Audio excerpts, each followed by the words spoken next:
Good news in Habs land. Carey Price will be rejoining the team on Monday. Won't talk to the media or anything until he sort of gets the thumbs up. You get that. In the meantime, though, do you guys know who leads the Habs in scoring, by the way? I have a feeling based on your tweets last night, I do know. Daniel, do you want to guess? Um, it's like someone I wouldn't think of, right? I mean, ask and you might find out. Yoel Armia. If Yoel Armia was the leading scorer on the Canadians, I think we would be leading off with that today. And He has an assist. Okay. He has a single assist all year. There'd be more yelling, I'd imagine, involved. In 13 games played. That's one more than Adam Brooks in 3 games. No, it's... This guy has had a very quiet, amazing season. 12 points in 13 games for Nick Suzuki. So yeah, he's doing really well. There is a GIF, and I don't know if you guys haven't seen Game of Thrones, right? I saw It's on the first list. 3 seasons. I just watch it. Anyway, there's like that famous scene. I'm not going to give too many spoilers because it's still a good show. The ending sucks, but still, of like Jon Snow holding a sword when there's like a large army coming towards him. Yeah. Oh, I've seen that one. Yeah, from Battle of the Bastards, and it's just like Nick Suzuki is now the new Carey Price doing all the work. I think haven't the even- Thanos one. What? Fine, I'll do it myself. The final. Well, I mean, we could maybe do that if they were winning games, but so are we 3 weeks into the season now? Like on Tuesday, or is that going to be 4 weeks? Can someone just someone just check that for I me, believe please? that will be 3 weeks, yes. Oh, it's only been 3 weeks. Oh my god. I'm just realizing that there is still 71 games left for the Habs, and it's kind of killing me. They're now 3-10-0. They've lost 2 straight, obviously. They were losing 5-0 at the end of the second period versus the Islanders. Suzuki and Toffoli scored. Good job. They were up 2-0 versus Vegas, and at one point were out shooting them 20-1. Then they stopped being able to kill a penalty. And there was a play, right? So the Habs had an offensive zone draw. It was 4-on-4 because Gallagher got thrown out because he was being beat up on when he was on his hands and knees. But the NHL, great league. So it was an offensive zone draw. Now, I'm not a coach. However, if I have a draw, I'm down by 1 and there's 3 minutes left. I would not pull the goalie until I had clear possession. Obviously. And we know the troubles Montreal have had for face-offs, right? So Dom Ducharme decides that instead of waiting, he has the offensive zone draw, pulls Jake Allen for the 5-on-4. Right away, it's an empty netter for Vegas. I'm pretty sure he then did it again, and obviously there was a bit more zone thinking. It's just like Montreal it was a great game in the sense of they were battling, but there were just so many breakdowns in special teams and the coaching decisions there. It's not a game I can really blame on the players, even though the penalty kill blows and I can give it to them. And Jeff Petrie refuses to pass the puck. It's serious. It's actually if anyone watch Jeff, he doesn't pass anymore. Chris Weidman's the first defenseman power play guy, by the way, now. And he's good at it. It's actually kind of funny. I don't know how there's not a change at this. Nothing. Guys, do you know what their record is? They're 3-10-0. I know I said it. They've won 3 games and it's November. This is the worst start since the 40s. Yeah. I've been thinking about this the last few days because I'm trying to pinpoint what the issue in Montreal is. And maybe you can answer this for me because I'm kind of dumbfounded by what's going on. Same. I can't pinpoint, is it the players? Because I think, the additions they made, yes, I understand the players that you've lost, but you've tried to bring in players who in a way can fill that void. Maybe it's just, I don't think they've done a great job at doing that. To me, if I have to pinpoint one thing, I don't think they filled the voids that they think they've filled. Yeah, like for me, I thought that like I already knew the way everything was going to go after the finals with Shea Weber's injury, with Phil Deneau's pending free agency, Jesperi Kotkaniemi's situation, Carey Price not being with the team. That there was already going to be a lot of bleeding, Yeah. and yeah, like what Alex said about the voids, like it seemed like they were quality patchwork there, but it's not enough to even like at first I said, okay, it's not enough to elevate the team to be competitive again, but it's right now it's not even enough to keep them afloat. It's not enough for them to be competitive. It's not even like there's pushing the playoffs and like the way they were playing and what you would sort of expect of a team going to the finals, and then there's just being a competent team. It's not even, how do I put this? If I pinpoint exactly what's wrong with this team, it's easier to just say what's right because it's so little. Like, you think about it, their I need to double check exactly where their penalty kill is here. I haven't checked in a few days. I remember I think third last in the league. But I haven't, like really taken the time to sit down and be like, okay, what do we have here?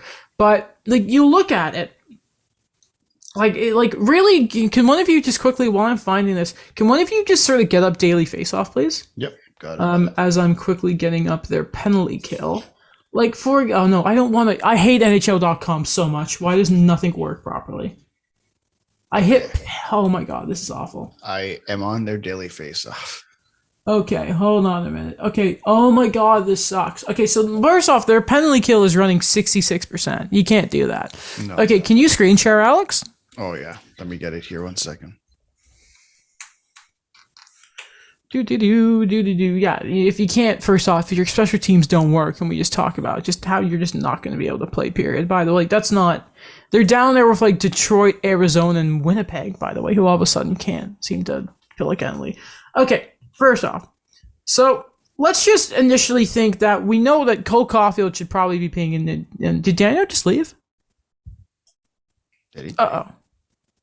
Okay, anyway, let me just get through this. Okay. And I'm gonna imagine the roster is healthy right now, right? Because they're dealing with injuries right now. Okay. So I refuse to believe that a team with Suzuki, Dvorak, Evans, Anderson, Gallagher, Toffoli, Caulfield, Hoffman, Lehkonen, Armia is not Perot, who we know has been a serviceable fourth line center, but he's out with that eye injury, right?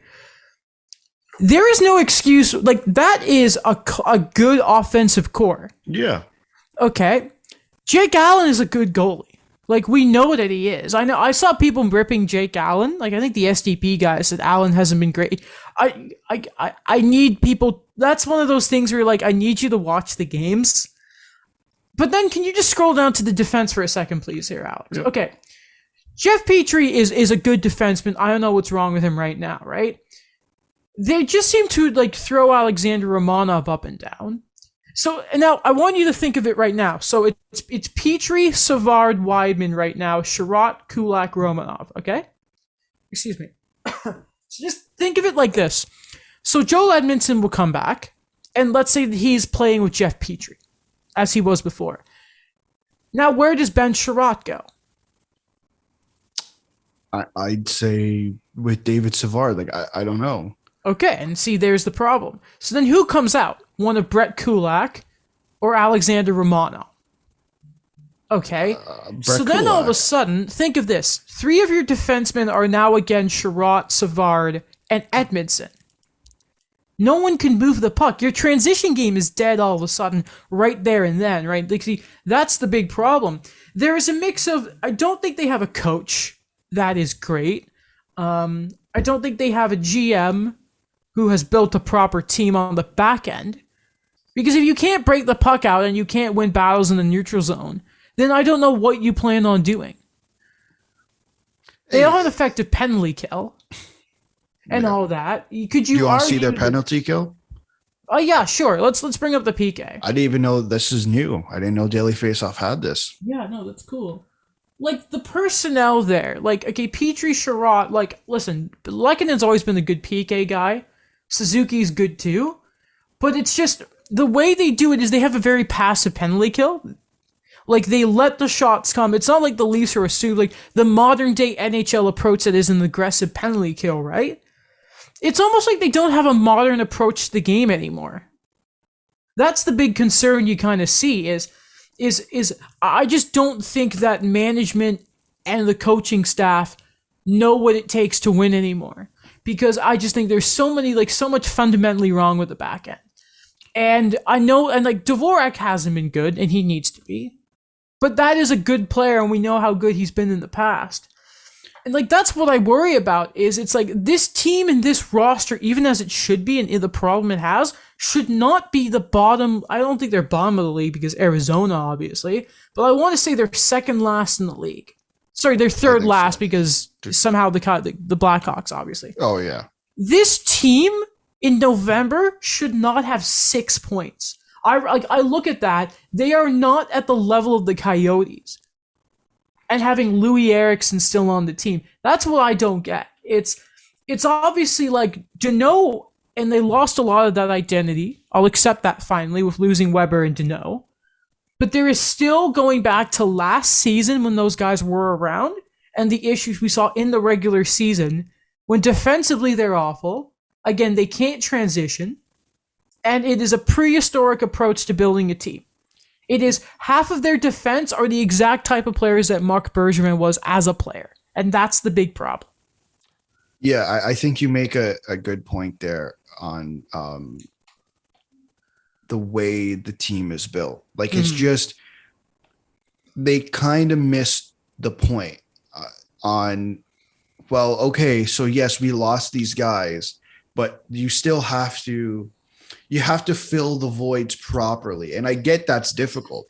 But it's something that needs to be done somehow, whether that's, and I think one part of it is the players that are on the team right now also have to step up, whether that's on the ice or off the ice. I don't know what's happening off the ice, but someone has to step up and say, hey guys, like, give them a kick in the ass or something. I don't know what needs to be done specifically, but something to give these guys a jolt, because to me, it seems like something's missing compared to the team that we watched in the Stanley Cup final less than 6 months ago. Hello guys, I am back. Daniel. I agree from what I've heard from Alex right now, where I think a big thing too, when we think about the finals and what was going on there and what we're thinking about this season, is a major thing for me are a lot of the young guys that they had to step up. A lot of the people that were coming in and they said, listen, we're kind of try to give you an opportunity. And for me, Nick Suzuki, great player. I'm still looking Jake Evans. I'm looking at Ryan Poehling, see where that goes. I know that there's a few injuries there, but a big one for me has been Alex Romanov, because I thought that this was going to be the perfect situation for him to really show that he can be a top 4 guy. Wait. I will defend him there. His last few games have been good.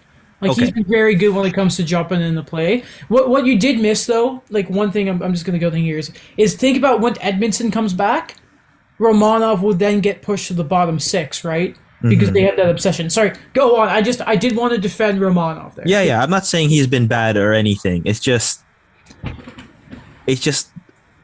I'm not saying he's bad or anything, but I'm just saying like I'm still kind of confused where this lineup scheme is going, where what you said, like there's that obsession right now where they want to have these things balanced, but I think this is like a point in time where you should see an Alex Romanov, like even if a Joel Edmondson comes back, to stay in the top 6, stay in the top 4. My apologies.